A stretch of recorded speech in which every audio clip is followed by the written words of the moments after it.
Comment j'arrive à vivre avec 1100 € par mois en France à l'heure actuelle pendant que certaines personnes touchent 1500, 1600, 1700 et n'arrivent pas à s'en sortir financièrement. Je vais te prouver dans cette vidéo qu'il est possible de s'en sortir avec un salaire de 1100 € en France. Je vais te présenter dans les détails mon budget mensuel qui me permet tout simplement de vivre. C'est pas forcément évident, comme tu le sais, de vivre avec 1100 €. Je fais pas des folies, je suis pas riche. Je dois faire quelques sacrifices sur certains postes de dépenses, mais j'arrive quand même à m'en sortir. Et en fait, la moralité de cette histoire, c'est qu'il va falloir que tu comprennes que si du coup tu as plus de 1100 € par mois, il suffit juste de peut-être de revoir certaines de tes dépenses qui vont te permettre tout simplement d'économiser de l'argent sur certains postes. Donc on va rentrer dans le vif du sujet, mais avant je voulais tout simplement quand même te souhaiter une bonne année, plein de bonnes choses dans ce que tu entreprends, plein de bonheur, la santé, enfin bref, tout ce que tu veux pour cette année, j'espère que tu l'auras. Allez, on est parti tout de suite. Alors déjà avant de commencer, je vais t'expliquer pourquoi je touche 1100 € par mois, parce que tu dois te dire c'est même pas le SMIC, c'est bizarre. En fait tout simplement je suis alternant, donc du coup ça fait que je touche un pourcentage du SMIC, et en gros, pour te donner un ordre d'idée,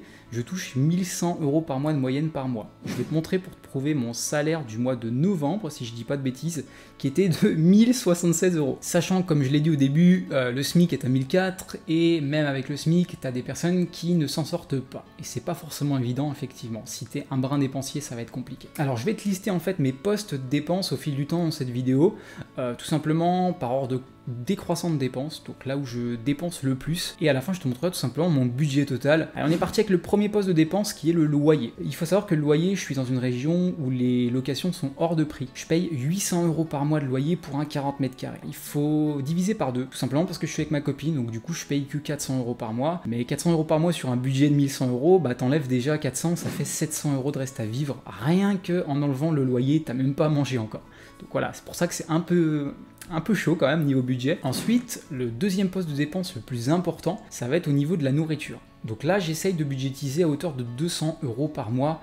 Alors des fois j'y arrive, des fois j'y arrive pas. En fait, ça dépend tout simplement de ce que j'ai envie d'acheter comme aliment. Des fois j'achète des trucs un peu chers, des fois pas trop. Et grosso modo, j'essaye de me tenir à peu près à 200 € par mois, soit 50 € par semaine. En général, voilà, je tourne autour de 200 un mois, 220, un mois 180. Ça va dépendre du mois, mais en moyenne ça fait 200 € par mois. Et donc si t'enlèves du coup les 400 € de loyer et la nourriture, on est déjà à 600 € de partie, il me reste 500 € pour vivre les gars. Ensuite, la troisième poste de dépense, ça va être les sorties. Alors les sorties, ça dépend, mais en général, j'essaye d'allouer à peu près 200 € par mois pour les sorties. En ce moment, c'est un peu moins vrai parce que c'est l'hiver, et du coup, il fait froid et je sors beaucoup moins qu'en été. Donc en termes général, voilà, on est sur des dépenses d'hiver de 120, 150 € par mois. Mais bon, par contre, en été, ça peut monter à 250, 300. Donc c'est pour ça que j'ai fait une moyenne à peu près de 200 € par mois. C'est à peu près ce que je me fixe et ce que je me limite, parce que ça peut vraiment aller vite. Donc déjà, si tu enlèves les trois postes là que je viens de te dire, les trois plus importants, le loyer 400, la nourriture 800, les sorties 200, on est déjà à 800 € de sortie.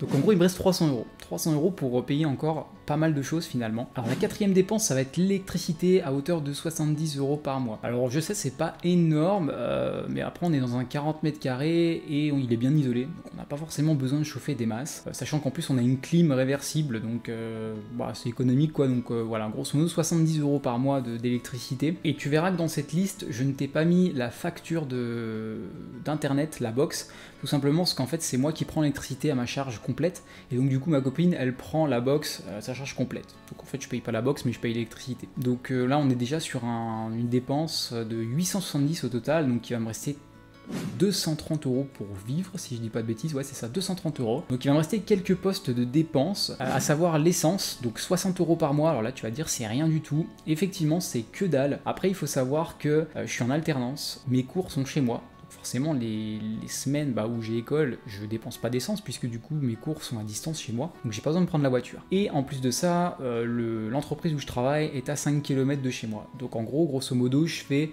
5 x 2 par jour pour un aller-retour, donc 10 km, 50 km par mois, 200 km par semaine. Donc c'est pour ça que j'ai qu'un budget de 60 €. Donc là, on était déjà à 870 plus 60, on est à 930 € de budget. Il va me rester 170 € de budget. À ça, on va ajouter l'assurance voiture à 37 €. Donc avec cette dépense-là, on est à 967 € par mois. Alors je suis en train de m'apercevoir que j'ai oublié une dépense qui est le restaurant à hauteur de 70 € par mois. Ça équivaut grosso modo à 2 restaurants par mois, donc un tous les 2 semaines quand même pour faire quelques sorties supplémentaires. Donc ça fait 967 plus 70, on est à 1037 €. À ça on va ajouter un forfait de téléphone à 10 €. Donc ça va nous monter la facture à 1047 euros. Forfait téléphone à 10 euros, je suis chez Red by SFR. Pour vous dire, j'ai un forfait 80 Go, ça me suffit largement. J'ai pas besoin d'un budget téléphone de 50 euros. Personnellement, ça me sert à rien et c'est de l'argent foutu en l'air. Donc 10 euros, ça va très bien et du coup ça me permet d'économiser sur ce poste de dépense là. Et le dernier poste de dépense que je vais avoir, ça va être l'assurance habitation à hauteur de 10 euros par mois. Donc si on calcule un petit peu le budget total, on s'aperçoit qu'on est à 1057 euros par mois et qu'il me reste 43 euros supplémentaires. Soit pour me faire plaisir, soit pour investir, soit bref pour faire 2-3 petits trucs quoi. Donc voilà, j'arrive à vivre avec 1100 euros par mois. Vous avez la preuve tout simplement, hein. Je regarde sur la gauche parce que je lis tout simplement mon budget. Donc cette vidéo, je vous la fais pas pour tout simplement que vous culpabilisiez. Si vous touchez 1007, 1008, 1009 mais que vous n'arrivez pas à vous en sortir, cette vidéo elle est faite pour vous dans le sens où il faut que vous preniez conscience qu'il y a peut-être, je dis bien peut-être, ça dépend de votre situation, un problème au niveau de votre budget et votre planification du budget. En fait, cette vidéo, elle est là pour vous faire réfléchir. Il y a peut-être des postes de dépenses auxquels vous pourriez tout simplement économiser un petit peu d'argent, tout simplement, pour pouvoir mettre un petit peu de sous de côté. Bon, moi, là, à l'heure actuelle, je peux pas trop mettre d'argent de côté, vous l'avez bien vu, ou alors 40 euros par mois, mais c'est pas suffisant, hein, tout simplement. La morale de cette vidéo, c'est pour vous aider tout simplement à vous prouver qu'il y a des gens qui s'en sortent avec un très bas salaire et que quand on veut, ou du moins quand on n'a pas le choix, on peut, tout simplement, on doit le faire. Et en fait, je pense que mon budget, il est assez représentatif dans le sens où, à part l'essence, qui est un budget assez faible pour moi, qui est de 60 euros par mois, qui reflète peut-être pas forcément la réalité pour tout le monde, je pense qu'on est sur un budget relativement équilibré dans le sens où qu'un loyer de 400 euros, bah, c'est à peu près le prix d'un studio ou d'un T1 pour n'importe quelle ville de France, hors Paris, Lyon, etc., les villes hors de prix.